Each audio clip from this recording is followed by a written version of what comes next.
نحمد الله تعالى ونشكره ونصلي ونسلم على سيدنا محمد الذي بلغ الرسالة وأدى الأمانة ونصح الأمة حتى أتاه اليقين وعلى آله وصحبه أجمعين. سبحانك لا علم لنا إلا ما علمتنا إنك أنت العليم الحكيم. رب اشرح لي صدري ويسر لي أمري واحلل عقدة من لساني يفقه قولي. أما بعد، فإن أصدق الحديث كتاب الله وخير الهدي هدي محمد صلى الله عليه وسلم وشر الأمور محدثاتها وكل محدثة بدعة وكل بدعة ضلالة وكل ضلالة في النار. ثم أما بعد. Pertamanya mari kita merafakkan setinggi-tinggi kesyukuran kehadirat Allah Subhanahu wa taala kerana di musim-musim cuti sekolah kita masih dapat meneruskan kuliah kita seperti biasa. InsyaAllah pada hari ini kita sambung pada muka surat 196. 196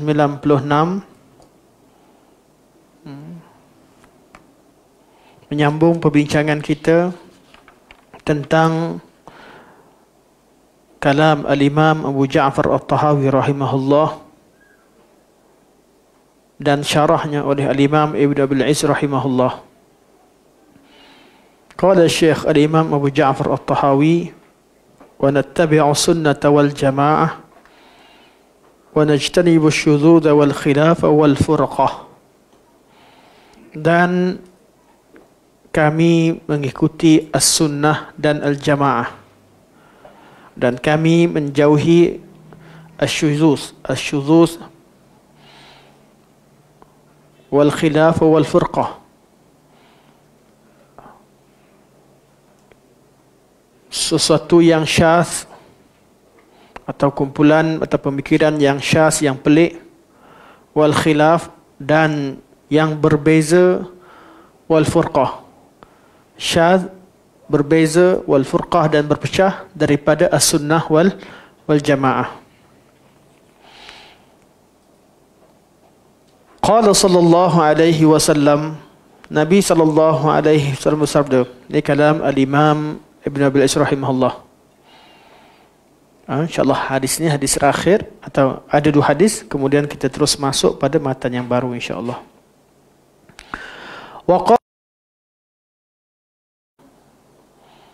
Dan Nabi SAW bersabda, muka surat 196 pada pertengahan perenggan. Inna ahlal kitabaini iftaraqu fi dinihim ala 72 millah. Sesungguhnya ahlul kitabain iaitu al-Yahud dan al-Nasara. Manakala al-kitabain adalah At-Taurat dan Al-Injil. Dua kitab yang dimaksudkan adalah At-Taurat dan Al-Injil. Manakala kitab Zabur, kitab Nabi Daud alaihi salam, tidak mewariskan agama yang tersendiri. Kitab Nabi Daud alaihi salam yang datang di tengah-tengah antara Nabi Musa dan Isa, tidak mewariskan agama Bani Israel yang tersendiri, kerana Bani Israel belum lagi berpecah ketika itu kepada agama Yahud dan Nasara. Bani Israel mereka berpecah kepada dua agama pada zaman Nabi Isa alaihi salam. Tatkala mereka mula menolak atau menafikan kenabian Nabi Isa AS, malah menuduh Yahudi menuduh Nabi Isa bukan sebagai anak zina dan dia bukan seorang rasul, menolak kerasulan Nabi Isa AS. Sebelumnya banyak penyelewengan yang mereka lakukan sejak pada zaman Nabi Musa AS. Mereka membunuh nabi-nabi dan rasul-rasul, tapi dari segi perpecahan dalam bab agama, mereka tidak mewujudkan satu agama yang baru. Namun sampai pada zaman Nabi Isa alaihissalam, mereka dah jadi dua agama. Satu yang pengikut Nabi Isa alaihissalam menjadi agama An-Nasara, dan pengikut ataupun pengikut Musa yang menolak Nabi Isa alaihissalam, mereka adalah Al-Yahud. Ini dari kalangan Bani Israel. Sebab itu kalau kita bincangkan bab firaq, tidak disebutkan pengikut Nabi Daud ataupun Sulaiman alaihissalam. Kerana Nabi Daud, Nabi Sulaiman beramal dengan syariat yang dibawa oleh Nabi Musa alaihissalam. Bani Israel semua sekali beramal dengan syariat Nabi Musa alaihissalam. Jadi inna ahlal kitabain al-Yahud dan An-Nasara. Al-Kitabain yang dimaksudkan adalah kitab At-Taurat dan kitab Al-Injil. Iftaraqu, mereka telah berpecah. Berpecah bab apa? Fi dinihim, dalam agama mereka. Artinya dalam agama mereka sendiri, mereka dah berpecah belah. Ala thintaini wa sab'ina millah. Mereka berpecah kepada 72 millah, jalan. Jadi dari segi agama mereka Al-Yahud dan Nasara, agama Yahudi dan Nasrani. Tapi mereka berpecah. Dalam agama Yahudi dan Nasrani sendiri lebih daripada 70 ataupun 72 kumpulan. Lafaz ni ringkas, masukkan dua-dua. Ada lafaz sebut Yahudi telah berpecah pada 71, Nasara telah berpecah pada 72, dan umat ini akan berpecah pada 73. Dalam lafaz ni hadis Muawiyah menggabungkan kedua-duanya. Yahudi dan Nasrani, ahli kitabain, mereka telah berpecah kepada 72 golongan dalam agama mereka sendiri. Iaitu Yahudi pun 72, Nasara pun 72.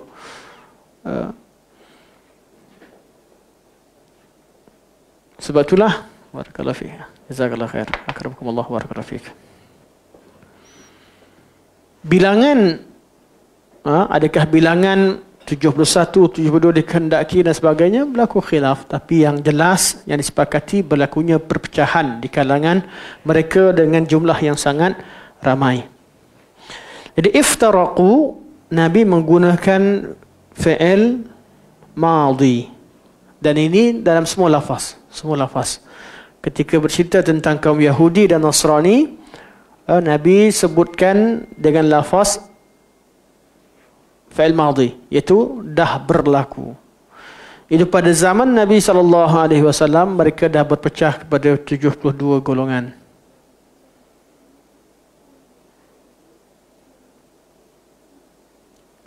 Selepas zaman Nabi, adakah mereka berpecah lagi? Jadi yang kita dengar daripada zaman pertengahan pecah kepada golongan Katolik dan Protestan, pecah kepada Ortodoks, pecah kepada macam-macam gereja sebagainya, itu perpecahan selepas pada itu, selepas pada zaman Nabi SAW. Jadi wallahualam, hadis ini tidak menunjukkan bahawa orang Islam lebih banyak berpecah daripada kaum Yahudi dan Nasara. Sebab Nabi SAW ceritakan tentang apa yang dah berlaku pada golongan Al-Yahud dan An-Nasara. Okay, zaman ni umat Islam dah pecah belum? Masa Nabi sebutkan ni? Tak, belum. Sebab tu Nabi kata, wa inna hadhil ummah, dan sesungguhnya umat ini sataftariqu ala 73 millah. Umat ini akan berpecah kepada 73 millah, 73 kelompok atau jalan dalam jalan agama. 73. Kalau kita kirakan perpecahan umat ni lebih daripada tu. Sebab itu kita mengambil pendirian, ambil qaul yang mudah. Kita kata umat ini, Yahudi dah pecah pada banyak kumpulan, Nasara dah banyak pecah pada banyak kumpulan. Umat ini akan berpecah kepada banyak kumpulan, 73 kelompok. Tidak bermaksud Yahudi kurang dari 73, kerana pada zaman Nabi sahaja mereka dah berpecah pada 71 dan 72, Yahudi dan Nasrani. Jika kita dapati bahawa selepas zaman Nabi mereka banyak lagi perpecahan berlaku sama mereka. Ini kalau kita nak mengatakan bahawa Yahudi dan Nasrani lebih banyak berpecah berbanding umat ini. Dan Nabi bila ceritakan tentang umat ini, Nabi hadkan pada 73. Dan umat ini akan berpecah kepada 73 kelompok. Itu hadnya, limit. Bermaksud siapa lebih banyak berpecah? Yahudi dan Nasrani. Zaman Nabi pun 71, 72. Dan lepas pada zaman Nabi banyak lagi berlaku perpecahan. Hatta kaum Yahudi sendiri pun banyak lagi perpecahan pada zaman Nabi SAW. Jadi kalau hadis ini, kalau kita faham dengan gaya begini, tidak bermaksud umat Islam lebih banyak berpecah. Namun sebahagian daripada ulama mengatakan bahawa zahirnya bilangan yang Nabi sebutkan itu, bilangan perpecahan umat ini lebih banyak, 73. Yahudi 72, 71 dan Nasrani 72. Jadi apa mereka sebut? Perpecahan kaum Yahudi dan Nasrani pecah dan tak ada satu pun yang masuk syurga. Pecah banyak, tak ada satu pun yang masuk syurga. An-Nasara pecah banyak dalam agama mereka, tak ada satu pun masuk syurga. Kerana semuanya dah sesat dalam agama mereka, perpecahan. Umat ini pecah, walaupun banyak perpecahan, dipecah belahkan dalam pelbagai perkara, tetapi ada satu kelompok yang selamat, al-firqatun najiyah, satu kumpulan yang selamat. Dalam banyak perpecahan disebutkan hanya umat Islam satu kelompok, salah satu kelompok daripada umat Islam, satu kumpulan yang akan masuk ke dalam syurga Allah Subhanahu wa taala. Jadi mereka kata, al-ibrah, apa yang perlu kita lihat bukanlah banyak pecah atau sedikitnya, tetapi ada kumpulan yang selamat tu pada kumpulan mana. Yang selamat itu berada dalam kumpulan mana, dalam agama mana, tidak syak lagi ada dalam agama umat Islam, umat Nabi Muhammad sallallahu alaihi wasallam. Jadi perpecahan jumlah bilangan itu tidak menjadi perkiraan, yang dilihat adalah siapa yang selamat. Dan manhaj begini pun salah satu daripada ulama yang mensyarahkan hadis ini, dan tidak bertentangan dengan cara yang pertama, tidak bertentangan, tidak berbeza. Cuma penumpuan kita pada satu.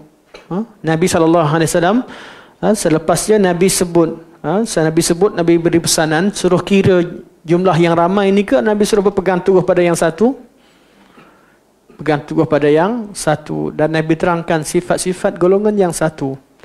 Inilah kalau kita menuntut ilmu, fokus pada yang satu ini, kumpulan yang selamat, apa ciri-cirinya, bagaimana, apa pelajarannya. Ini sangat penting. Pegang teguh dalam sunnah, berpihak kepada ahli sunnah dan mendalami mazhab ahli sunnah wal jamaah. Inilah pesanan Nabi SAW. Yang selainnya ikhbar, Nabi beritahu akan berlaku perpecahan, dah berlaku perpecahan. Ikhbar fima madha, dah berlaku perpecahan di kalangan Yahudi dan Nasrani.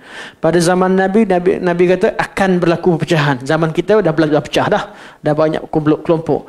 Cuma kat mana yang Nabi nak pesanan tu? Pesanan Nabi SAW, iaitu satu kumpulan yang selamat, yang mana diterangkan dalam hadis sebelumnya, iaitu alaikum bisunnati wa sunnatul khulafa ar-rasyidin al-mahdiin min ba'di. Jadi itu yang kita nak cari. Okey, kita tengok lafaz ni, wa anna hadhil ummah, dan sesungguhnya umat ini. Okey, umat yang dimasukkan di sini ummah ijabah atau ummah dakwah? Ummatul dakwah atau ummah ijabah? Ummatul ijabah. Umat ada berapa? Ada dua atau tiga.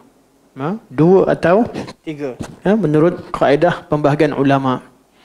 Pertama, ummatul da'wah. Umat yang ditugaskan kepada Nabi SAW untuk sampaikan dakwah pada mereka. Siapa? Semua orang-orang yang baligh pada zaman Nabi SAW ketika Nabi diutuskan menjadi Rasul sampai ke hari kiamat, sama ada di kalangan manusia ataupun jin, sama ada orang Arab ataupun orang bukan Arab, siapa sekalipun yang mukallaf, mereka adalah ummatul dakwah, umat yang wajib disampaikan dakwah, dan mereka adalah umat Nabi Muhammad SAW. Mereka adalah ummatul dakwah. Manakala ummatul ijabah adalah orang-orang yang menerima dakwah Nabi SAW di kalangan umat dakwah. Jadi ummatul ijabah sebahagian daripada umat dakwah. Tetapi ummatul ijabah khas, iaitu orang yang menerima dakwah Nabi SAW. Jadi umat Islam. Umat Islam yang menerima Islam, mereka adalah ummatul ijabah. Dua. Ummatul dakwah, ummatul ijabah. Sebahagian daripada ulama berdasarkan kepada hadis ini tambah satu lagi untuk bezakan juga, adakah semua ummatul ijabah itu mereka ni terselamat? Tak, mereka kata dalam ummatul ijabah pun ada perpecahan. Kerana hadis ini tidak merujuk pada umat dakwah, perpecahan yang berlaku sini merujuk kepada dalam ummatul ijabah itu sendiri. Jadi dalam ummatul ijabah ada banyak kelompok sendiri. Semua mereka ni mendakwa diri mereka sebagai orang Islam, tetapi hanya satu yang selamat. Yang selamat siapa? Yang ikut Nabi SAW dan sahabat-sahabat Rasulullah SAW, yang dinamakan sebagai Al-Jamaah, yang dinamakan sebagai Al-Sawadul A'zam, yang dinamakan sebagai Ahlus Sunnah. Ahlus Sunnah saja, ada kata Ahlus Sunnah wal Jamaah, ada kata mereka ni adalah Al-Firqatun Najiyah. Nama-nama mereka adalah satu kumpulan ni. Jadi bagi ulama yang pecahkan lagi, nak fahamkan lagi erti umat di sini, iaitu umat yang akan dapat kemuliaan di hari kiamat, umat yang akan dapat umat yang paling awal masuk syurga semua sekali, masuk syurga. Semua yang kelebihan umat ni, khairu ummah kuntum khairu ummatin ukhrijat linnas, semua yang memuji kalimah ummah tu namanya umat, tambah satu lagi ummatul ittiba'. Ummatul ittiba', umat yang ikut Nabi SAW sebetul-betulnya, yang betul-betul ikut Nabi SAW. Jadi pembahagian ini untuk mudah kita faham, mudahkan kita faham. Jadi di kalangan umat ijabah ada dua. Satu yang bid'ah, ahli bid'ah, yang tidak ada perkara yang mereka tidak ittiba'. Satu lagi umat yang betul-betul ittiba' pada Nabi SAW, maka semua kelebihan yang disebutkan pada umat Nabi Muhammad SAW diwarisi oleh mereka. Mereka pun dapat kelebihan yang sama kerana mereka mengikuti Nabi SAW dalam segala perkara. Jadi kita jumpa tiga istilah: ummatul ijabah, ummatul da'wah, ummatul ijabah, dan ummatul ittiba'. Jadi kalau ada orang kata tak ada, umat cuma dua je, tak apalah, terpulanglah. Tak masalah. Itu hanya pembahagian untuk mudahkan kita faham. Ummatul dakwah, ummatul ijabah. Kalau ada yang kata tiga, ummatul dakwah, ummatul ijabah, ummatul ittiba'. Okey. Jadi hadis ni 73 golongan, selain daripada satu golongan, mereka ummatul ijabah yang umum, tetapi ummatul ittiba' mereka ahli sunnah wal jamaah, kerana mereka ikut pada pesanan Nabi sallallahu alaihi wasallam. Mereka betul-betul ikut Nabi sallallahu alaihi wasallam. Nabi kata, wa inna hadhil ummah sataftariqu ala 73 millah, dan umat ini akan berpecah kepada 73 golongan. Yakni al-ahwa. Millah yang dimaksudkan kepada kelompok yang berpecah ini al-ahwa, iaitu mereka ikut hawa nafsu mereka. Ahwa lawannya as-sunnah. Sama ada ikut sunnah atau ikut hawa nafsu. Sama ada ikut sunnah atau ikut hawa nafsu. Jadi al-millah yang dimaksudkan di sini adalah al-ahwa. Mereka adalah ahlul ahwa wal bid'ah. Mereka ikut hawa nafsu dan mereka mencipta suatu perkara yang baru kerana mereka ikut hawa nafsu mereka. Kulluha finnari illa wahidah. Semuanya, semua kelompok ini, kembali kepada firaq, atau kembali kepada milal. Lepas tu ilmu ni kita kenal ilmu mana kita ilmu milal wan nihal. Ilmu milal atau kita ilmu firaq. Semua ulama yang berbicara tentang firaq akan mulakan perbincangan mereka tentang hadis ini.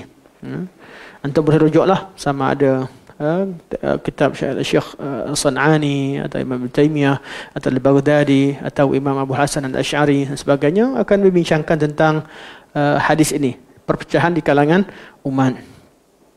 Kulluha finnar, semua sekali dalam neraka. Artinya dalam neraka bukan kekal, tetapi mereka oleh kerana mereka berakidah dan berpegang dengan manhaj mereka akan bawa mereka ke neraka. Oleh kerana mereka ummatul ijabah, mereka ada kalimah la ilaha illallah, bukan lagi tidak kafir, artinya mereka juga akan masuk syurga. Jadi kelompok yang akan masuk ke neraka sama ada yang banyak maksiatnya seperti ahli ma'asi, maksiat dulu kemudian masuk ke syurga. Begitu juga ahli ahwa wal bidah yang melakukan perkara baru dalam agama. Mereka beragama tetapi tidak mengikut petunjuk Nabi sallallahu alaihi wasallam, sama ada dalam bab akidah atau bab ibadah ataupun dalam bab mana-mana bab dalam agama ini yang telah disepakatkan mereka berpecah berbeza, mereka ini juga akan dimasukkan neraka sebelum dimasukkan dalam syurga. Jadi tidak timbul istilah takfir bila bincangkan tentang hadis ini. Ramai orang bila kita bincang tentang hadis ni, mereka akan kata masuk neraka, kafir dah masuk neraka. Dia akan bincang takfir. Bila kita tentukan hadis ummah ini sebagai ummatul ijabah, iaitu perbincangan tentang hadis ini tidak mentakfirkan, itu perbezaan perbincangan yang dibuat oleh ahli sunnah dan selainnya. Wahiyal jamaah, yang selamat itu adalah al-jamaah. Al-jamaah adalah jamaah sahabat Nabi sallallahu alaihi wasallam. Al-jamaah lawan pada furqah.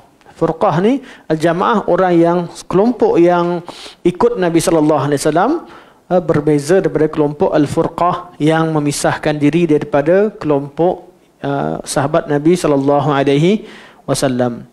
Wa fi riwayatin, dan dalam riwayat yang lain, iaitu riwayat yang disebutkan dalam Sunan Imam Tirmizi rahimahullah, dalam hadis Abdullah bin Amr, Nabi kata mereka bertanya, qalu man hiya ya Rasulullah, siapakah kelompok manakah itu ya Rasulullah, kelompok Islaman itu? Qal, Nabi kata, man ana alaihi wa ashabi, iaitu kelompok yang ma ana alaihi wa ashabi, kelompok yang berada di atas ajaranku dan sahabat-sahabatku. Di sini isyarat kepada ahli sunnah wal jamaah, kepada sahabat Nabi sallallahu alaihi wasallam. Kerana dalam lafaz Nabi sebut al jamaah dan lafaz yang lain disebutkan bahawa ma ana alaihi wa ashabi. Jadi pengasas akidah ahli sunnah wal jamaah siapa? Rasulullah sallallahu alaihi wasallam. Pengikut pertamanya siapa? Sahabat-sahabat Rasulullah sallallahu alaihi wasallam. Dan mereka inilah kita namakan sebagai salafus salih. Salafus salih. Zaman mereka zaman yang menjadi rujukan. Dan mereka, pemahaman mereka juga tak boleh dipalsukan kerana mereka mempunyai anak-anak murid di kalangan tabi'in. Jadi kalau ada anak murid yang salah faham, boleh tak kita ketahui kesilapan tersebut? Boleh diketahui. Kalau ada di kalangan tabi'in mengeluarkan pandangan yang berbeza dengan sahabat Nabi sallallahu alaihi wasallam, kita tahu siapa yang salah. Di kalangan sahabat-sahabat Rasulullah berlaku khilaf sedikit, tapi dapat tak diketahui siapa yang betul, siapa yang salah? Dapat diketahui kerana sahabat Nabi bukan seorang, ramai. Sebab tu bila kita cerita tentang perkara yang ikut salafus salih, kita bukan kata ambil satu, kita bila kata ikut salaf, kita kata salaf ni maksum. Kemudian semua kalam salaf kita terima tanpa kita ada ilmu dan kajian atau tanpa kefahaman. Tidak. Yang kita maksudkan manhaj mereka itu kekal. Secara perorangan tidak ada seorang pun yang maksum selain daripada Rasulullah sallallahu alaihi wasallam. Rasulullah maksum. Selepas Rasulullah tidak ada siapa yang maksum. Tetapi Nabi sallallahu alaihi wasallam beritahu bahawa inilah dia orang yang faham tentang ajaranku dan ikutilah mereka. Dah Nabi kata, Allah pula terangkan tentang manhaj mereka, Allah jamin mereka masuk syurga dan mereka confirm masuk syurga, confirmlah mereka firqatun najiyah tersebut kerana 72 kelompok yang lain ke neraka. Sahabat Nabi dikatakan masuk syurga. Wasabiquna al-awwaluna minal muhajirin wal ansar wallazina tabauhum bi ihsan radhiyallahu anhum wa radu an wa a'adda lahum jannat tajri tahtal anhar. Jadi sepastinya as-sabiqun al-awwalun di kalangan muhajirin dan ansar wallazina tabauhum bi ihsan, mereka inilah ahli sunnah wal jamaah secara qat'i. Tidak ada khilaf kerana mereka telah dijanjikan syurga dan firqah an-najiyah itu adalah firqah yang masuk syurga, yang selamat daripada api neraka. Sahabat Nabi SAW mereka adalah yang dijanjikan syurga. Dan Nabi sebut tu dalam hadis, tidak ada syak lagi bahawa pandangan sahabat mempunyai qaul yang mempunyai kedudukan yang sangat tinggi, apatah lagi apa yang mereka ijma'kan. Apa yang mereka ijma'kan. Sebab tu ilmu akidah tidak membawa satu perkara baru daripada apa yang telah mereka sepakatkan. Ilmu yang ada pada zaman kemudian yang kita bincangkan dalam bab akidah adalah tujuannya dua tujuan utama. Satu, mengukuhkan dan memperkenalkan akidah mereka kepada umat. Apa yang mereka faham, itu yang kita sampaikan. Fahamkan, kukuhkan, datangkan dalil, fahamkan orang kenapa mereka berpegang demikian. Kita buat kaedah.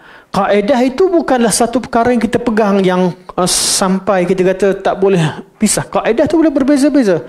Sama ada kita nak kata tauhid 3 ke, nak kata tauhid 2 ke, itu penamaan. Tetapi pastikan konten dan isi kandungannya betul-betul datang daripada mereka. Kadang-kadang penamaan ni menyebabkan orang dia main kaedah. Dia duk berdebat, dia nak tunggu orang salah cakap. Tunggu orang punya istilah berbeza sebab pemahaman agama dia hanya berdasarkan pada kaedah tanpa pada dalil. Dia boleh dakwa dia sebagai ahli sunnah wal jamaah, dia pegang pada hadis, tapi bila kita terjun pada ilmu hadis sebenar, tengok sebenar penghadis dia akan kelang kabut. Hadis banyak-banyak dia tak akan jumpa lah. Dia akan jumpa yang mana hadis ada masalah, itulah karangan mereka dalam kitab hadis. Kitab hadis ahli bid'ah dalam ketika mengarang dalam bab akidah, mereka akan bawakan hadis-hadis yang dikatakan yang ada syubhat. Kumpulkan hadis yang ada masalah, hadis bertentangan dengan ini. Mereka cari masalah dalam hadis. Tapi berkat daripada penjagaan Allah SWT terhadap agama ini, syubhah yang mereka nampak sebagai syubhah atau sebagai pertentangan itu tidak lain tidak bukan hanyalah memperlihatkan kebodohan dan kejahilan mereka tentang hadis Nabi SAW. Memang dalam agama ni ada perkara syubhat. Innal halala bayyinun wal haramu bayyinun wa bainahuma umurun mushtabihat. Antara keduanya ada umur mushtabihat. Umurun mushtabihat, perkara yang tak jelas, bukan maksudnya agama tak jelas. Ada benda kita tahu jelas halal, ada benda kita tahu jelas haram, ada benda yang kita tak nampak jelas. Tapi Nabi sambung, Nabi kata la ya'lamuhunna katsirun minan nas, tak ramai orang yang tahu. Yang tahu itu ahli sunnah wal jamaah. Bila perkara mushtabihat dijadikan sebagai satu hujjah, sebagai satu pegangan untuk meruntuhkan apa yang dipegang oleh sahabat, walaupun hadis ini berkaitan dengan halal dan haram, tetapi diumum tentang agama Allah secara keseluruhannya, kita akan nampak bila mereka sedang rancak membawakan pertentangan antara hadis, ahli sunnah pun begini begitu, maka Allah Subhanahu Wa Taala telah jamin bahawa agama itu terpelihara. Ada di kalangan umat ini yang tahu. La ya'lamuhunna katsirun minan nas. Ramai yang tak tahu, tapi ada yang tahu. Ada yang tahu. Sebab itulah kalau berlaku perkara yang mushtabihat, ada benda yang tak jelas, kita kena rujuk siapa yang tahu sebenarnya. Siapa yang tahu. Sebab tak ada satu pun dalam perkara agama ni masalah yang tak selesai. Hatta pada umur mushtabihat, benda yang tak jelas, ada yang tahu. Dan Nabi kata la ya'lamuhunna katsirun minan nas. Ramai tak tahu. Ramai tak tahu bukan berarti tak ada yang tahu. Jadi benda yang jelas, jelas. Jadi mushtabihat ini bukan berlaku pada agama, tapi berlaku kepada pemikiran dan ilmu penuntut ataupun orang yang berpegang dengan agama itu sendiri. Di kalangan umat Islam, kita sendiri tahu benda ni halal, haram. Ada benda kita tak tahu. Tak tahu tu mustabihat. Orang tanya hukum hakam. Apa hukum tutup aurat? Wajib. Apa hukum dedahkan aurat? Haram. Apa hukum pakai seluar ketat? Kalau dia kata dah mula. Kena belajar. Kita kena belajar macam mana cara yang betul. Kat mana? Okey, wanita wajib tutup aurat. Tapi sampai pada baju muslimat, kena tanya juga macam mana. Kena cek. Kena tengok. Kena tahu bagaimana yang dimaksudkan. Jadi perkara ni ada yang jelas atau tak jelas. Sama juga dalam bab akidah. Bab akidah. Ada yang betul-betul akidah Ahlussunnah wal Jamaah. Ada betul-betul akidah dalal, akidah kufur. Yang kufur, yang keluar dari Islam. Yang dalal, yang sesat, bid'ah ada dalam Islam. Dan ada dalam perkara setengah benda tak tahu. Kita pun tak jelas yang mana satu betul. Kan? Syubhat. Syubhat ini bukan kita pergi belajar melalui dengan orang ahli syubhah. Bila berlaku syubhat, kena rujuk kepada ahli sunnah wal jamaah. Masalah yang berlaku pada masyarakat, mereka belajar ilmu ikut pada isu. Bila timbul isu syubhat, mereka pergi cari ahli syubhat. Dan mereka seronok berlakunya perdebatan. Bila debat tu dah tempat nak cari ilmu. Tempat nak cari ilmu. Akhir sekali, sebahagiannya tak dapat ilmu, yang dapat syubhat. Sebab dia tak dapat bezakan. Kerana syubhat ni kita tahu bahawa syubhat bila datang, mana orang kata al-syubhat khattathul qulub. Syubhat ni dia cepat merampas atau dia cepat-cepat menyerang dalam hati seseorang. Kadang-kadang orang yang bercakap tak sempat terangkan dalam kelas yang masa yang luas belum tentu orang boleh faham, apatah lagi dalam masa perdebatan yang hanya diberikan waktu terhad berapa minit cerita semua dengan orang yang gunakan kaedah perdebatan. Dan itu bukan ruang untuk tuntut ilmu. Boleh digunakan pada kadar tertentu, tapi bukan itulah tempat satu-satunya untuk cari ilmu. Sebab tu selepas pada debat, anak tak komen dah pasal tak ada, minta maaf lah sahabat-sahabat hantar anak tak komen dah. Anak tak komen pasal antum dah nampak siapa betul siapa salah, tinggal sekarang ni pilih nak ikut siapa dan tinggalkan siapa. Senang. Tak perlu nak debat lagi, nak pergi cek tengok. Nak tunggu apa lagi? Sampai bila kita nak belajar dalam majlis ilmu yang benar? Sampai bila kita nak komen dengan syubhat-syubhat yang dibawa satu persatu, kemudian satu lagi datang, kemudian datang lagi, sampai bila? Bukan artinya tak jawab langsung. Kalau ada perkara yang perlu jawab, kita jawab. Tapi jangan sampai melekakan kita daripada majlis ilmu sebenar. Jangan sampai kita leka daripada majlis ilmu sebenar. Majlis ilmu sebenar, maqala Allah, maqala Rasulullah sallallahu alaihi wasallam, qala Allah, qala Rasulullah. Kita bincang, fahamkan betul-betul. Bila kita tengok kalamullah dan kalam Rasulullah dan kita tahu ini manhaj kita, datang syubhat dan dia tak sangkut dah. Tak sangkut. Sangkut pun tidak. Apatah lagi nak dikatakan sebagai syubhat. Sebab tu ramai di kalangan sahabat kita walillahil hamd, bila berlaku perdebatan sebelum ni, ramai yang kata tak perlu pun, dah lepas debat sekarang tak nampak benda baru pun. Kita tak nampak benda, sebab kita dah belajar. Kita dah ulang-ulang balik perkara ini. Jadi apa yang dibawa tak melekat pun di benak kepala kita, sebab kita dah tahu dah perkara ini sebutkan sebelumnya. Tapi bagi yang tidak terlalu mengambil berat tentang masalah akidah ni, dia jadi benda baru. Seronok belajar sebab ada isu, seronok belajar sebab ada orang bergaduh, sebab ada orang berdebat, sebab ada orang itu bukan cara yang betul-betul bawa kepada kebenaran. Kalau lepas pada debat kemudian cepat-cepat pergi belajar, sedar, tak apa. Tapi lepas debat cari debat baru.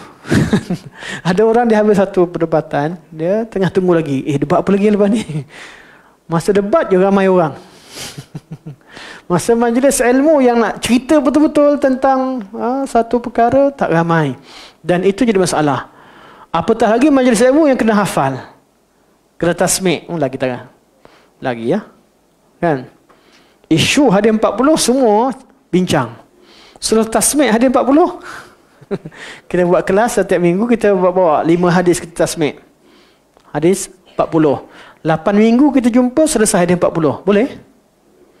Tasmik contohnya kan. Majlis begini makin betul-betul nak tuntut ilmu, makin kurang orang. Makin kurang. Itulah sebenarnya tempat ilmu sebenar. Ilmu. Iaitu ilmu itu hafazan. Hafal. Jangan terpengaruh dengan apa yang disebutkan oleh golongan orientalis yang menyatakan bahawa orang yang ilmunya hafalan mana mereka memperkecilkan orang yang menjadikan hafalan itu sebagai dasar menuntut ilmu. Kita hafal bukan macam mereka hafal. Yang mereka faham, kita kena faham. Hafal tak penting, yang penting faham. Siapa kata? Siapa kata? Dan orang yang hafal, adakah mereka tak faham? Orang yang hafal Quran tak faham Quran ke? Orang hafal Quran, ustaz yang hafal Quran, ustaz tak hafal Quran, yang mana lebih faham Quran? Saya ni hafal Quran, yang ni juga belajar Quran, ni juga belajar hadis, dia pun belajar dalil sebagainya. Siapa yang lebih faham? Dah pastilah orang yang hafal. Dia lebih faham. Jadi dalam agama ada yang kata tak penting hafal, yang penting faham. Itu manusia, kalamullah, kalam Rasulullah ni perlu pada hafalan ni. Ni wahyu. Ini bukan kalam yang biasa yang kita boleh tak payahlah hafal pantun tu, kita boleh pantun lain. Dalam pantun memang boleh buat pantun lain. Cuma hafal trik. Cara macam mana nak buat, kaedah dia. Agama bukan benda nak reka-reka. Agama ni dalil. Kita dah hafal hadis tu, tak cukup hadis, hafal rijal dia, hafal sanad dia, hafal dia, supaya tak ada orang yang menafikan hadis ataupun menafikan mafhum hadis, ataupun menambah-nambah di atas lafaz hadis yang ada. Dari mana ahli hadis boleh jaga hadis ni dengan sempurna? Melalui hafalan. Kefahaman, mereka hafal dengan faham. Kalaulah agama ni dijaga oleh orang yang otak macam orientalis dan orang zaman sekarang ni, habislah semua hadis boleh jadi syubhat. Tak ada siapa pun boleh jaga satu matan hadis pun. Tak ada siapa pun yang kenal mana lafaz yang mahfuz, yang mana lafaz yang syaz. Tak ada siapa pun yang tahu yang mana muttarib, yang mana tidak muttarib. Kalau biarkan orang bercakap, semua orang akan boleh bercakap. Dia boleh dakwah hadis dhaif, hatta hadis ni, hadis yang kita hafal sekarang ni. Zaman sekarang banyak dakwaan yang mendakwa hadis ni hadis yang dhaif. Jadi hadis perpecahan umat ni dianggap sebagai hadis yang dhaif dan tidak boleh diajarkan dan tak boleh dibicarakan. Kelompok mana? Mereka kelompok ahlut taqrib. Siapa ahlut taqrib? 73 kelompok ni Nabi kata berpecah. Berpecah. Satu saja selamat, tu Nabi kata. Tapi ahlut taqrib, mereka tak nak ajar siapakah yang satu, ahli sunnah wal jamaah. Mereka nak bertolak ansur dengan semua. Kita sama Islam, sama-sama umat Islam. Kenapa kita nak pecah? Jadi yang cerita tentang ahli sunnah wal jamaah dianggap sebagai pemecah belah. Hakikatnya perpecahan dah berlaku sebelum seseorang tu bercerita tentang akidah yang hak. Kelompok ahli taqrib yang ada pada zaman sekarang, ahli taqrib antara firaq ni berlaku banyak dalam umat ini. Oleh kerana mereka inginkan penyatuan umat, mereka bukan kembalikan manusia kepada satukan ikutan kepada Allah dan Rasul atau kepada ahli sunnah wal jamaah, ramaikan dakwah ahli sunnah wal jamaah. Cara fikir mereka takrib dengan memecahkan semua perbezaan, dianggap sama semua. Jadi umat ni ummatan wahidah, umat yang satu dikata semua sama tanpa ada perpecahan. Jadi bila dia buka pada hadis ni, dia kata, oh masalah ni hadis ni. Umat Islam sendiri berpecah. Mereka itu kita nak kesatuan ummah. Di kesatuan ummah yang mereka dakwakan dengan pecahkan benteng perbezaan antara mazhab-mazhab dalam Islam. Akhirnya semua mazhab, siapa sahaja yang cerita mazhab dia adalah mazhab yang betul, dianggap sebagai golongan ekstremis. Golongan ekstremis. Siapa sahaja yang kata akidah kami yang benar, awak saja betul. Oh, ekstrim tu, ekstrim. Jadi kita tinggal mana? Dan sebab itulah kelompok ini akan menghujat hadis ini dengan hujah-hujah bahawa hadis ini hadis yang dhaif, tak boleh dipakai. Hadis ini macam-macam hujah yang mereka macam-macam syubhat yang mereka bawa untuk menolak hadis ini. Sedangkan hadis ini diriwayatkan dalam banyak riwayat, semua sekali memberitahu pada kita bahawa umat ini berpecah dan kita perlu ikut kepada umat yang kepada jalan yang satu, jalan yang selamat. Bukan hadis ini saja, banyak hadis-hadis yang lain. Hadis doa ada ababul jahannam, hadis Nabi sallallahu alaihi wasallam lukis khatta Rasulullah khattan semua khatta khututan, dan macam-macam hadis yang lain, semua menceritakan bahawa umat ini yang selamat adalah satu kelompok. Jadi kita akan temukan orang yang menolak kepada hadis ini, mengatakan hadis tak dipakai kerana isi kandungan hadis ini menyatakan bahawa umat ini berpecah dan kena ikut pada satu. Sedangkan manhaj mereka nak satukan semua umat Islam dengan mengenepikan perbezaan. Mazhab ni mazhab batil. Mazhab yang batil. Semua boleh duduk sekali, asalkan Islam. Kita kata sekali tak apalah dalam Islam, dalam hak Islam, solat sekali bersekali. Tapi dalam akidah ni kita kena bezakan yang mana betul, yang mana salah. Kena cari apa yang ma'ana alaihi wa ashabi. Nabi kata apa yang aku dan sahabatku berada di atasnya. Perlu cari. Kelompok ini, pada peringkat awalnya mereka akan menyuruhkan begitu. Menyuruh supaya bersama. Penghujungnya mereka akan menyesatkan salafus salih.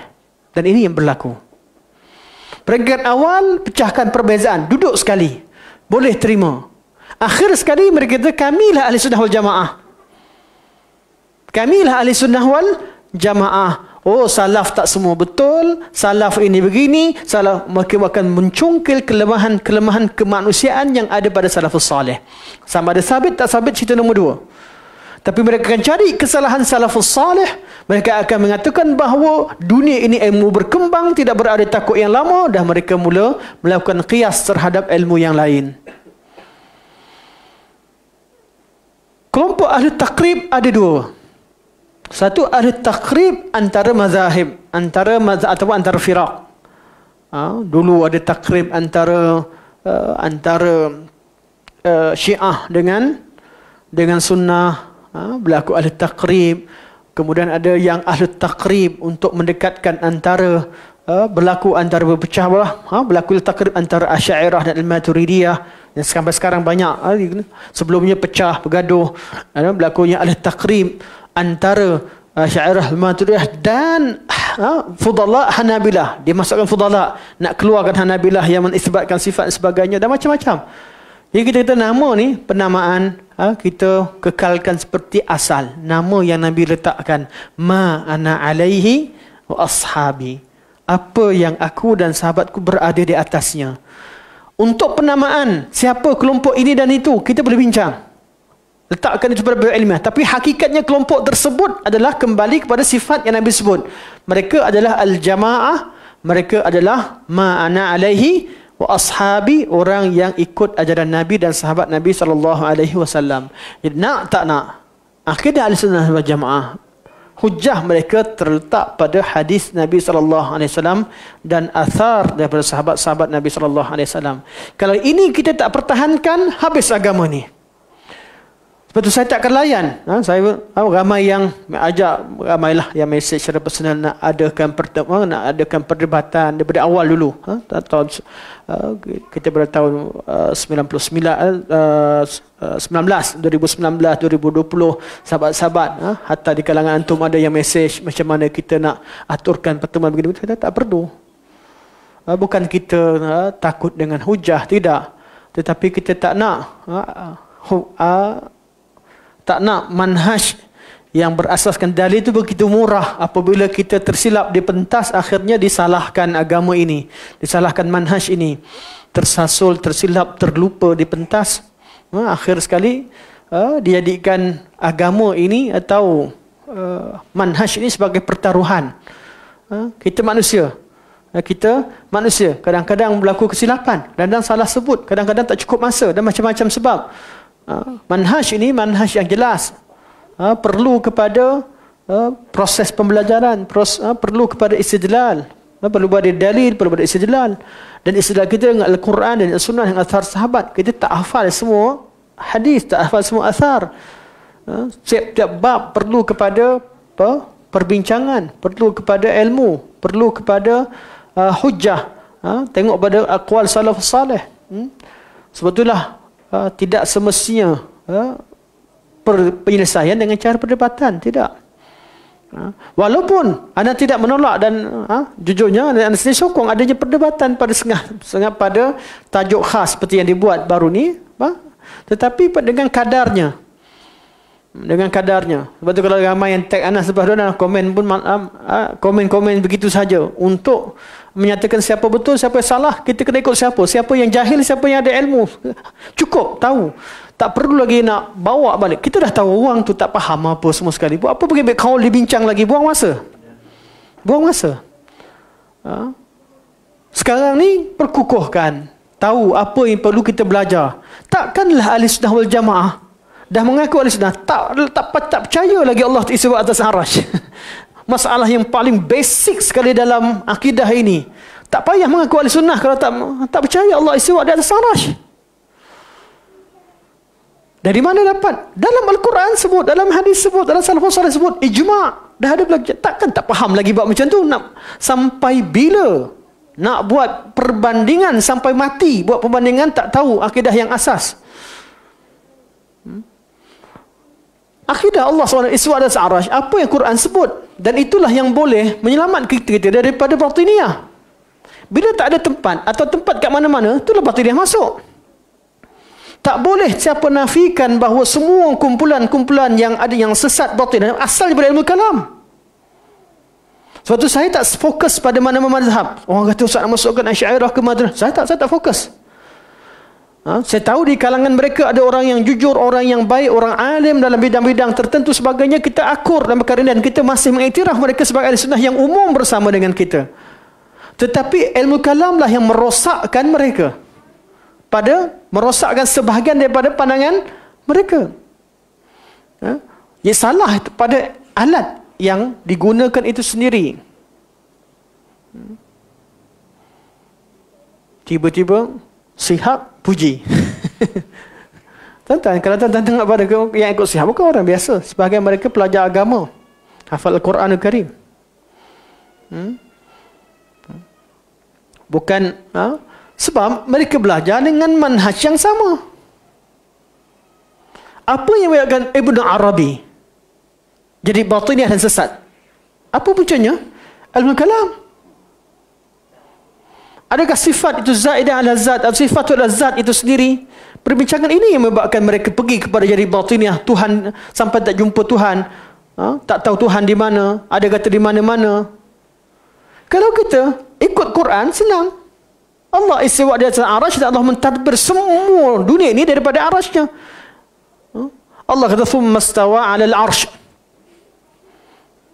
Sedepat, kemudian lepas tu Allah sebut yudabbirul amra minas sama'i lil ard.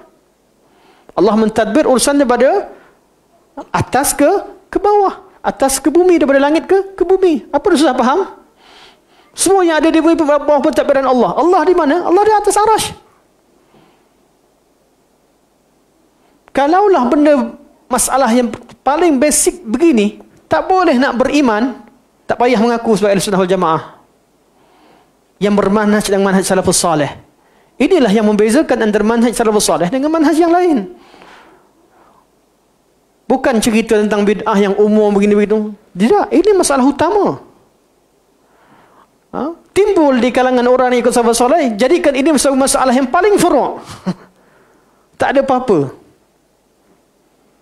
Macam tak ada apa-apa. Orang menafikan apa yang zahir, apa yang jelas. Zahir bukan bererti tak tahu makna. Datang, zahir tak tahu makna, jahil makna. Itu zahir yang kalian maksudkan. Kami maksudkan tidak. Zahir ialah makna yang zahir, makna yang jelas. Makna yang zahir tersebut telah diijma'kan. Sebab tu kami kata qat'i. Bila kami kata qat'i, bukan kami kafirkan orang yang tak ni. Kami tak guna kaedah yang mereka yang kalian gunakan. Kita bila sebut qat'i, wajib kita beriman dengannya. Bab takfir, bab lain. Hanya bukan sekadar qat'i, tak qat'i, kemudian jadi tak, bila orang khilaf mukhalafah kita kata kafir je. Tak. Dan qat'i pada kita bukan pada akidah saja. Bab ibadah pada qat'i. Kewajipan solat, qat'i. Perkara ijma'. Sebab tu bid'ah dalam ahli sunnah wal jamaah bukan sekadar dalam masalah akidah sahaja. Hatta orang-orang yang menolak ibadah yang telah diijma'kan, mereka ahli bid'ah. Betul batiniah, sebagian daripada mereka tolak tak nak solat. Dia nak solat dengan niat. Ahli bid'ah. Nak kata dia, masalah ibadah ni. Tak boleh kata masalah, tak boleh kata ahli bid'ah ni. Masalah ni masalah khilaf. Mana khilaf? Kita tak bezakan antara masalah amal ataupun iman, atau masalah amalan hati ataupun amalan anggota. Yang fokusnya adalah ma ana alaihi wa ashabi. Sama dalam bab akidah atau bab ibadah. Sebab tu kita menolak, walaupun kita bezakan secara level, bid'ah tu berbeza, tak sama. Tapi bukan bererti orang bebas buat ibadah sesuka hati ataupun menafikan satu ibadah sesuka hati. Nak tak nak, ilmu hadis perlu diajarkan. Nak tak nak, hadis perlu disebarkan. Sebab itulah bila ada inisiatif kerajaan nak sebarkan hadis 40 sebagai hadis yang asas, sokonglah. Nak parti apa sekalipun, nak daripada mazhab mana sekalipun, tak payahlah nak bantah-bantah, tak payah nak buat. Tinggalkan politik. Bab ini bab kebajikan. Sokonglah. Sokong benda yang baik, yang menguntungkan agama. Orang kafir boleh bersatu. Nak tolak apa yang menjadi asas dalam agama kita, kita bila nak bersatu? Sokonglah apa yang baik. Dan itu sebahagian daripada nasihat untuk Allah, untuk Rasul dan imam muslimin, untuk imam-imam kaum muslimin. Nasihat. Jangan kerana kita berbeza pandangan dan sebagainya, kita tolak benda-benda yang baik yang dibawakan. Okey. Jadi hadis ni ada kelompok yang tolak. Mereka adalah ahli taqrib. Mereka nak katakan agama ini satu. Jadi mereka syarahkan hadis berkaitan dengan penyatuan umat dengan menafikan apa yang Nabi maksudkan dengan ummah. Kuntum khaira ummatin ukhrijat linnas ta'muruna bil ma'rufi wa tanhauna 'anil munkar. Mereka nak umat yang satu tu tak ada amar ma'ruf dan nahi munkar. Dan kita yang cerita tentang yang salah, ada nahi munkar, benda yang salah akan dianggap sebagai ekstrim. Yang betul hanya yang kata tak ada ke umat yang satu sekadar pada nama, tapi prinsip macam mana sekalipun, prinsip asalkan dia satu. Jadi bagi mereka tanya, habis kalau macam tu apa yang menyatukan usul? Mereka akan bawakan usul Islam, bukan usul Ahlussunnah wal Jamaah. Dia kata yang usul tu apa? Rukun Islam, rukun iman, ihsan. Betul lah. Islam, iman, ihsan itu yang asas kita percaya. Tapi adakah itu sahaja? Itu sahaja yang menjadikan seorang ahli sunnah wal jamaah? Dan bab lain tidak berlaku ijma' padanya? Tidak. Walaupun kita pada asas kita kata Al-Quran, apa yang Islam itulah ahli sunnah wal jamaah, tak berbeza. Apa yang ada pada Islam itulah agama Islam, itulah ahli sunnah wal jamaah. Ahli sunnah wal jamaah itulah Islam. Mana ada beza apa-apa? Betul?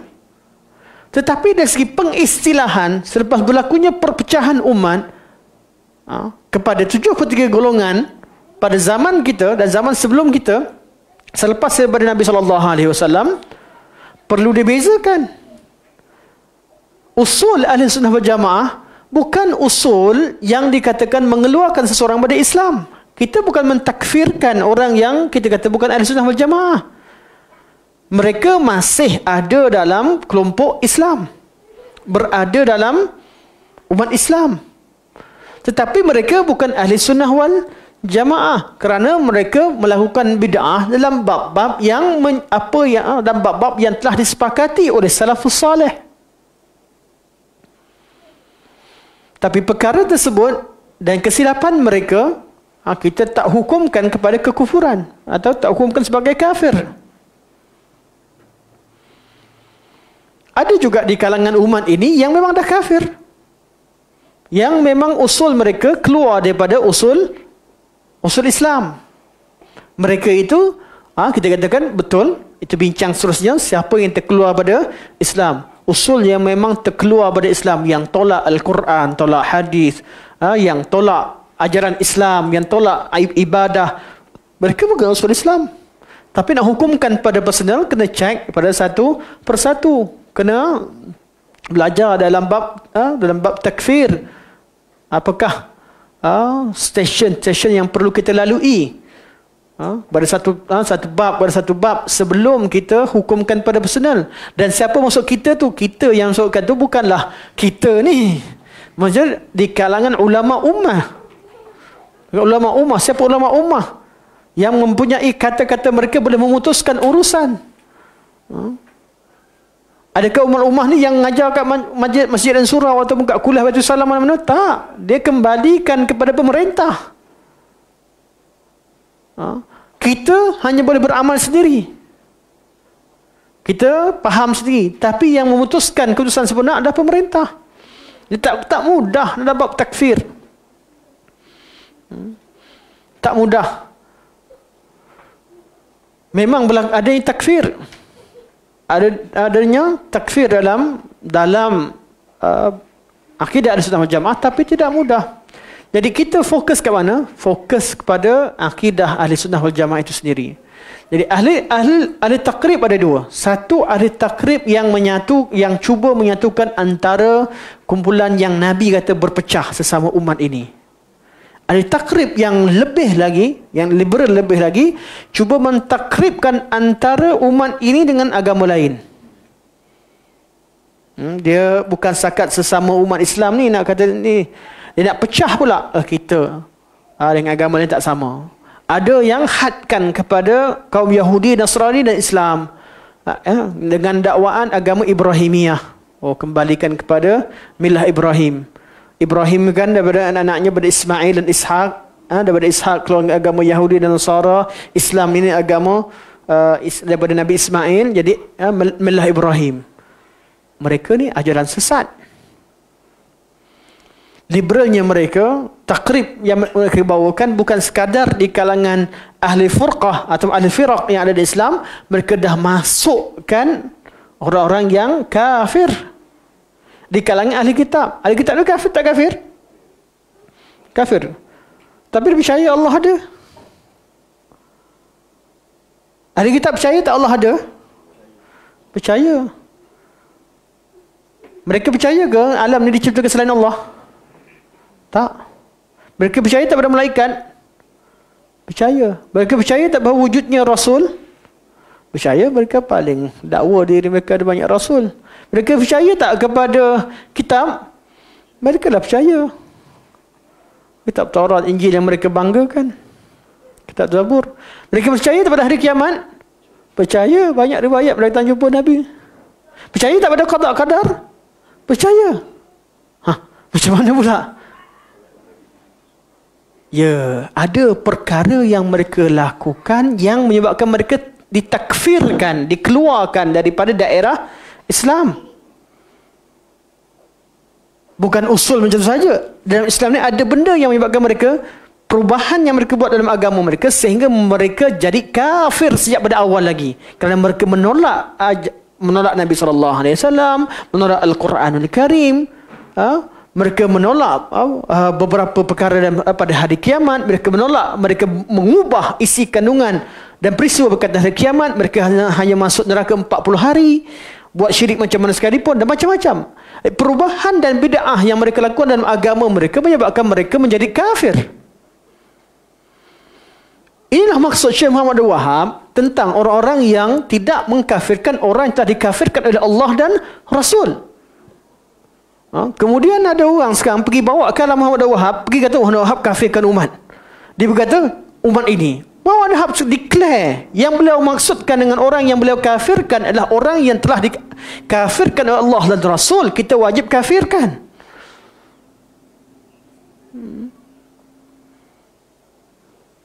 Siapa kata Abu Lahab ni Islam? Allah dah kafirkan dia. Ahli kitab sekarang, milah Ibrahim yang mereka bawa, ini ajaran kufur. Kita tak kata semua ikut milah Ibrahim jadi kafir dah, tak, kita tak kata begitu. Tapi kita ajaran kufur, kerana telah mencampur adukkan antara Islam dan kufur. Innal ladzina kafaru min ahlil kitab wal musyrikin fi nari jahannam khalidina fiha. So ahli kitab di kalangan orang-orang kafir di kalangan ahli kitab dan musyrikin. Jadi ahli kitab dan musyrikin confirm mereka ni di kalangan orang-orang kafir. Jadi akidah kita dalam Kasyfus Syubhat, dalam karangan-karangan Syekh Muhammad bin Wahab, bila menegaskan perkara ini, kita kena kenal siapa yang Allah dah kafirkan. Kita kena akur dengan hukum Allah Subhanahu wa taala. Bukan mengkafirkan sesama umat Islam. Syekh Muhammad bin Wahab ada dua. Beliau ada cerita tentang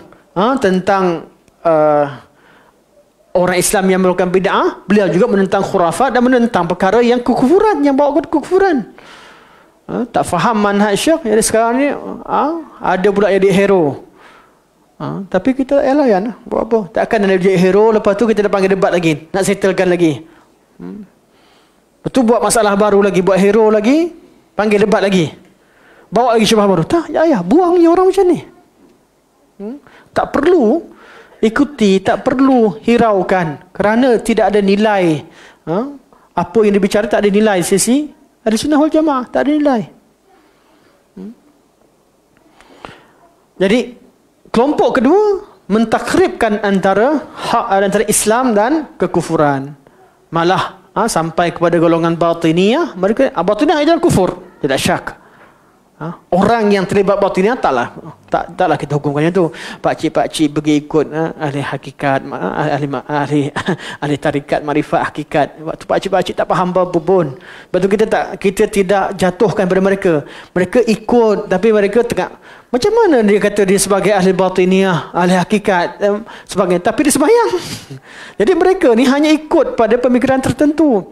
Jadi kita bila cerita tentang satu firaq dan firqah ini, kita tidak menghukum kepada orangnya, sebab ada orang yang ikut sekali zikir, ya hana-hana menari sana sini ikut. Last sekali datang masjid solat doa menangis di depan Allah Subhanahu wa taala. Lepas tu kalau cerita balik tak faham apa pun. Orang-orang begini kita kata orang awam. Yang perlu kita dekatkan mereka pada sunnah, kenalkan, pujuk mereka, fahamkan mereka, terangkan pada mereka. Tetapi oleh kerana kita tahu benda yang tidak semua orang boleh hadam apa yang kita faham. Dia boleh faham, tapi tak semua orang boleh masuk ke hati dia. Kerana yang kita terangkan bahawa satu masalah, dia ada 10, 20, 30 masalah lagi yang dia belum faham, yang dia etikadkan. Kita rasa dah clear. Pada dia ada lagi. Apa yang berbaki yang kita belum terangkan, ada link lagi dengan apa yang dah ada kat hati. Usul yang mereka salah faham. Syubhat. Ada syubhat. Jadi nak tak nak, kerja menyampaikan hak itu perlu terus dilakukan, disampaikan. Kalau ada syubhat yang tersebar dalam masyarakat yang menggugat di kalangan ahli sunnah, ya, bangun tentang lawan.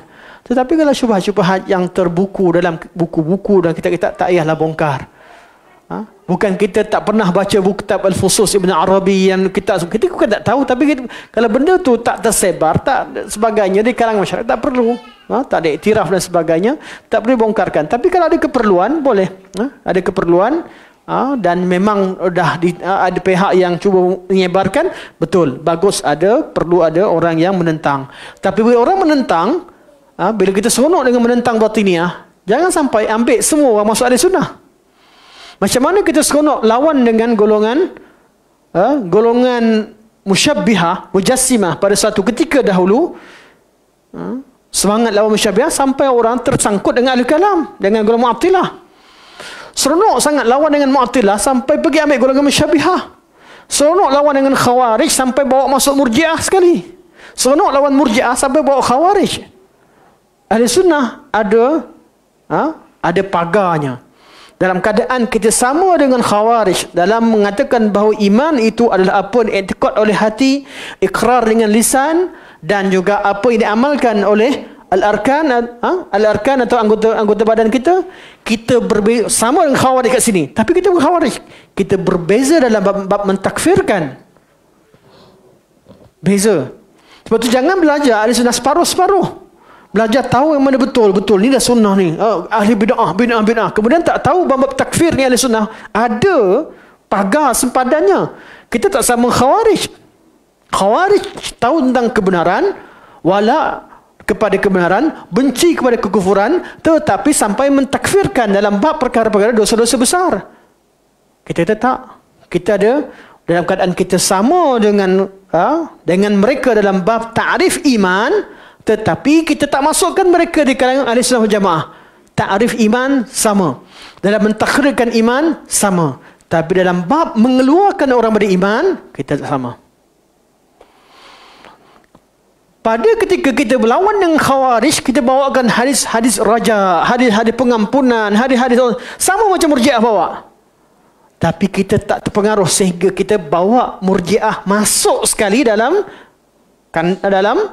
jalan Ahlussunnah wal Jamaah. Tak? Walaupun kita hujah yang sama. Orang awam tak ada bezakan perkara ini. Ya? Dan perkara ini yang kita risaukan.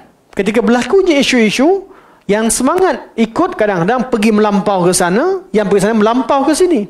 Sebab itu perlu kepada ilmu.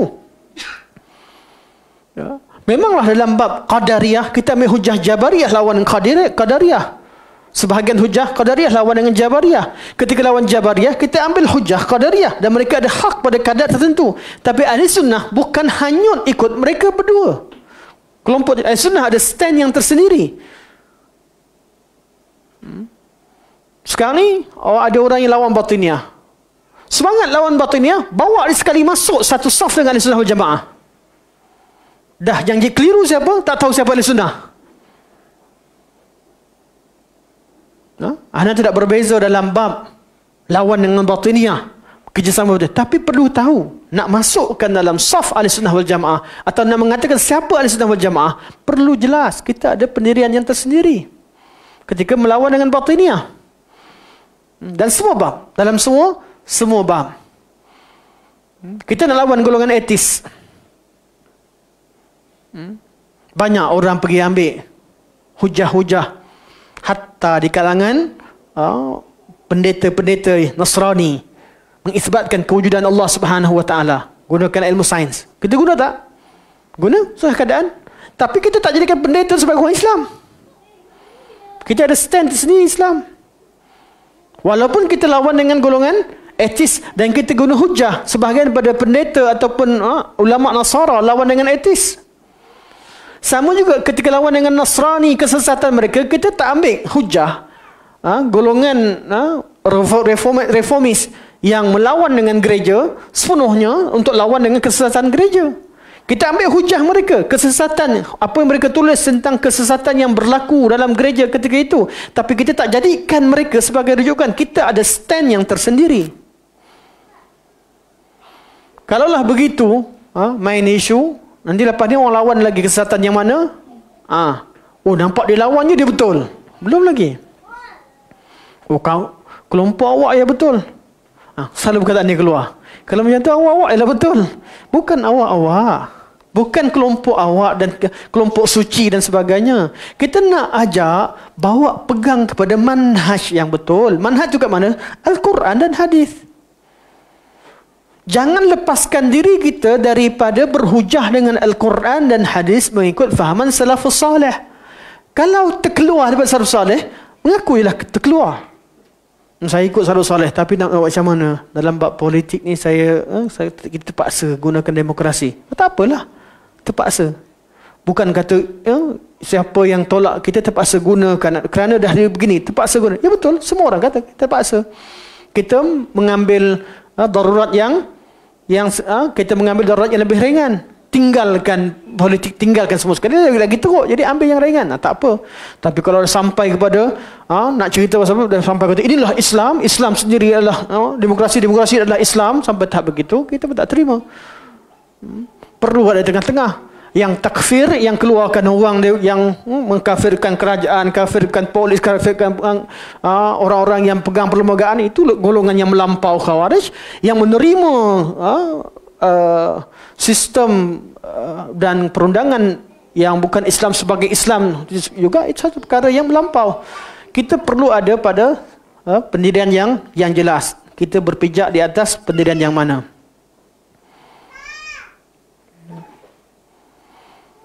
Okey. 1 minit lagi. Boleh insya-Allah? 1 minit. Jadi satu golongan yang menafikan hujah ini, golongan ahli takrib. Dia tak nak terima hadis ni. Sama ada yang mendekatkan sesama ahli Islam ataupun yang cuba dekatkan agama luar sekali. Dia tak nak. Jadi mereka yang begini, mereka akan macam hujah. Mereka juga bawa hadis ni, bukan tak berhujah. Tapi mereka kata umat yang dimasukkan ni ummatud dakwah. Umat ni berpecah pada 7 golongan. Maksudnya ummatud dakwah. Ustaz juga, dia pun belajar ummatud dakwah, ummatul ijabah.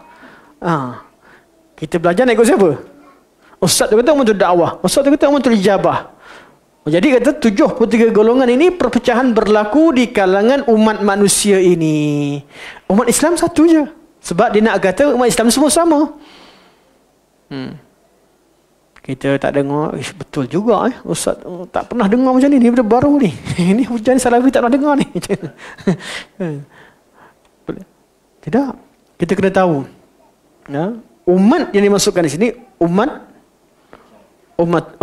ijabah. Sebab apa? Pada sebelumnya Nabi dah pecahkan Yahudi dan Nasrani pada kelompok-kelompok ahli kitab Yahudi dan Nasrani. Kemudian baru umat ini. Artinya Yahudi dan Nasrani bukan termasuk di kalangan umat ini. Umat ini hanya fokus pada ummatul dakwah, ummatul ijabah. Jadi ada kelompok yang lain. Satu yang mentadhaifkan secara sanad. Yang kedua, dia akan cuba kata hadis ni tak terpakai secara matannya salah, atau matannya ittirab, atau matannya macam-macam kecacatan pada matannya tak sabit, atau makna sahih al-isnad, atau kata matannya sahih tetapi mafhumnya berbeza. Maknanya qat'iyatul thubut tapi bukan qat'iyatul dalalah. Ini semua ni permainan, semua selevel ni kita tahu, semua bab yang khilaf.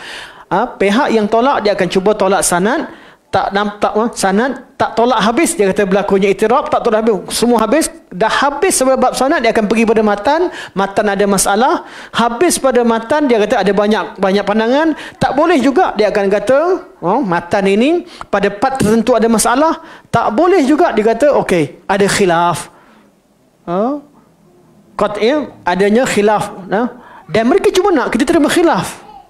Tidak, ahli sunnah tidak. Kita kena tahu yang mana stand hadis ini ketika dibicarakan oleh sahabat Nabi SAW, apa yang mereka faham. Ketika mereka meriwayatkan hadis pada Nabi SAW, apa yang mereka faham. Apakah pendirian mereka dan apakah kalam mereka.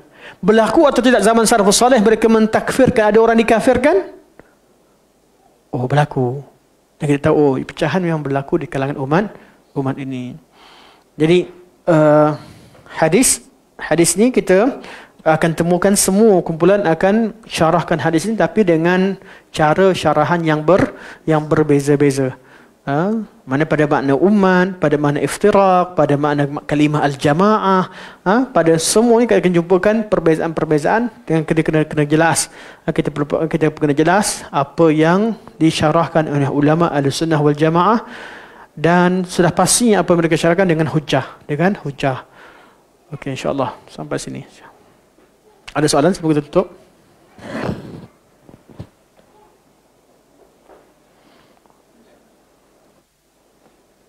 Tak ada. Silakan saya. Pas, tak apa. Orang yang tak ikat Allah ada atas aras, dia kafir. Sebab dalam buku Falsu Afan Libat ada asal daripada tabi'in kata kafir. Tidak syak lagi pada zaman dulu ada di kalangan sahabat-sahabat, di kalangan salafus salih yang mengtakfirkan orang-orang yang mengatakan tidak mengaku Allah sifat di atas arasy. Zaman tersebut Kita tak syak lagi pemikiran ini yang tidak ada, pemikiran yang menafikan Allah, yang menafikan mana-mana ayat Allah dan hadis Nabi sallallahu alaihi wasallam adalah asalnya pemikiran kufur. Tapi selepas berlakunya syubhat yang banyak, adanya syubhat yang banyak, orang yang mensyarak pada zaman dahulu tidak menerima, kejahilan terhadap perkara tersebut tak diterima. Bukan perkara darurah. Semua orang tahu, semua ulama, semua Islam etikad begitu. Kemudian ada yang mukhalafah dengan hujah, kami terima dalil daripada kami belajar dengan orang kafir cakap begini begitu di kalangan Aristoteles sebagainya. Zaman sekarang keadaannya, takwilan dan juga syubhatnya meluas. Sehingga di kalangan orang yang menghafal Al-Quranul Karim, yang salat, yang bersedia menyembah Allah Subhanahu wa taala, bersedia ikut Al-Quran dan sunnah sendiri pun tak faham dengan jelas. Sebab apa? Sebab dah lama perkara yang perlu kepada wala al-bara ini dijadikan satu perkara khilaf. Oleh kerana berlaku syubhat dan takwilan begini, kita tidak boleh mentakfirkan orang yang beriktikad begitu kecuali dengan hujah ataupun ditegakkan hujah dan dengan dipastikan tawafur syurut dan intifa' al-mawani' seperti mana disebut dalam bab takfir. Dan itu pun hanya dilakukan oleh ulama dan orang-orang yang berwajib. Di kalangan bagi pada kita sebagai umat Islam, kita tidak boleh mentakfirkan siapa sekalipun kerana dalam menghukum takfiran yang umum, terutama di media sosial dan sebagainya, akan menyebabkan perpecahan dan menyebabkan kerosakan di kalangan umat Islam, malah di kalangan masyarakat, malah mungkin datangkan bahaya sendiri kepada dakwah sunnah, mendatangkan fitnah terhadap dakwah sunnah seolah-olah mentakfirkan, sedangkan itu tidak berlaku. Jadi dakwah kekakan dakwah. Manakala pihak yang mempunyai kuasa, pihak yang berwajib dan sebagainya, kita hanya mampu berikan pandangan dan nasihat, mereka dah buat keputusan. Macam mana sekalipun kita tetap taat pada pemerintah. Pemerintah yang menetapkan, itu lebih baik. Bab takfir ni jangan buka pada orang awam. Tapi fikrah itu tak syak lagi. Pemerintah pada zaman dulu, zaman sahabat, zaman tabi'in, mereka mengeluarkan sebahagian ada di kalangan ahli bid'ah yang dikafirkan dan dihukumkan pancung. Seperti berlaku, kita berlaku banyak ahli bid'ah yang dipancung. Ada bid'ah-bid'ah yang dipancung pada zaman salafus salih. Kerana apa? Zaman tersebut orang-orang ahli bid'ah tersebut tidak akan ikut bid'ah kecuali mereka memang menolak Al-Quran dan hadis. Dan berbeza umat sekarang. Hadis 40 pun tak settle lagi. Umat sekarang ni hadis 40 pun tak tahu apa dia, isi kandungan dia. Jadi macam mana kita takfirkan benda yang lebih tinggi daripada itu? Itu jadi masalah. Jadi kita perlu dalam bab takfir, bab hajar, bab hajar maksud kita pulaukan, atau dalam bab yang melibatkan ijtihad, kita perlu tengok pada waqi', perlu pada semasa. Tapi prinsip tak berubah. Prinsip tak berubah. Yang mana betul, yang mana hak, yang mana benar, kita tahu.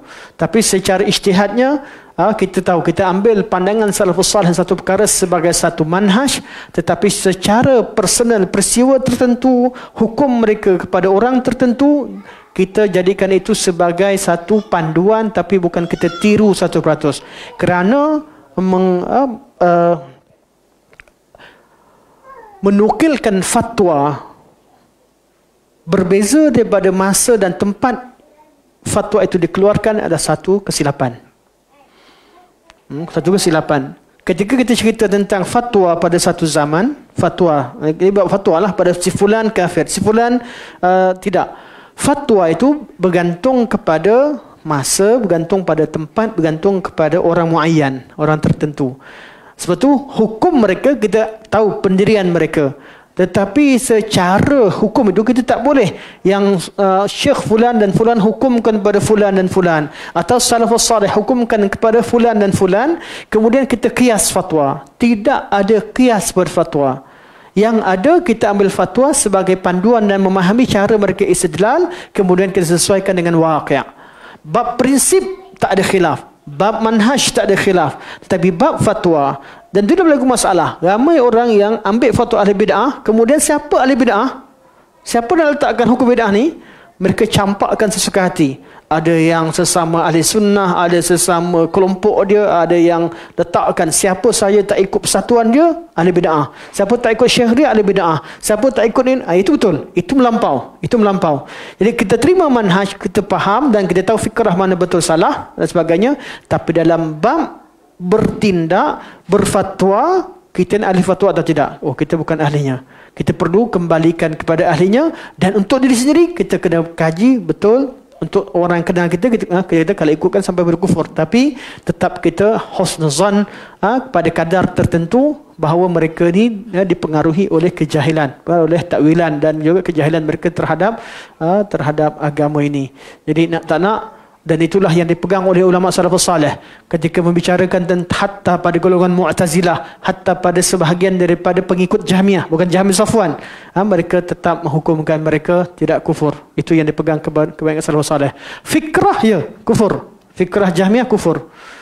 Fikrah sama macam kita milah Ibrahim sebut tadi, atau fikrah apa dia, kufur tak syak. Tetapi dalam masalah tersebut nak menjatuhkan hukum tidaklah semudah itu saja. Mereka hukumkan, ya, mereka hukumkan. Tapi fatwa mereka tidak boleh dipindahkan kecuali ilahnya sama. Ilah sama, orangnya sama, itu pun ijtihad. Ijtihad pada salah seorang daripada salafus salih. Atau apa yang mereka ijma'. Kalau mereka ijma'kan dalam perkara apa? Mereka ijma' bahawa Allah istiwa di atas arash. Tetapi dalam menjatuhkan hukum pancung ataupun hukum kafir itu ijtihad salah seorang daripada hakim yang ada pada zaman tersebut. Jadi nak tak nak dalam bab ini kita perlu lihat kepada situasi dan keadaan. Jadi hatta nama Syiah zaman dulu tak sama Syiah sekarang. Hatta nama kita kata ahli kalam zaman dulu, ahli kalam sekarang tak sama. Sebab tu kita dalam mengenai fikrah kita juga tidak boleh terlalu cepat menghukum. Dan tak boleh kita faham satu perkara tetapi kita tidak boleh menjatuhkan hukum dengan begitu mudah. Nak tak nak kita belajar kenal hak, dan dalam menjatuhkan hukum kita kena berhati-hati. Itu bab satu lagi yang kita membezakan kita dengan khawarij. Wallahu taala alam. Tapi kita tidak salahkan, betul. Memang ada di kalangan salafus salih yang mentakfirkan, yang menghukumkan kafir orang yang tak percaya bahawa Allah Subhanahu wa taala beristiwa atas arash. Hatta dinukilkan daripada Imam Abu Hanifah rahimahullah, Imam Hammad, begitu juga ramai bukan seorang.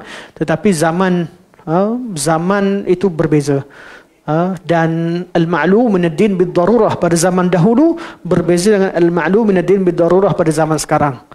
Zaman dulu kalau orang tak terima aurat rambut sebagai ni, itu maklum nanti darurah. Zaman sekarang ni kalau pergi ke Eropah, memang betul yang tak tahu apa langsung. Dia tak tahu langsung bahawa rambut ni sebahagian daripada aurat.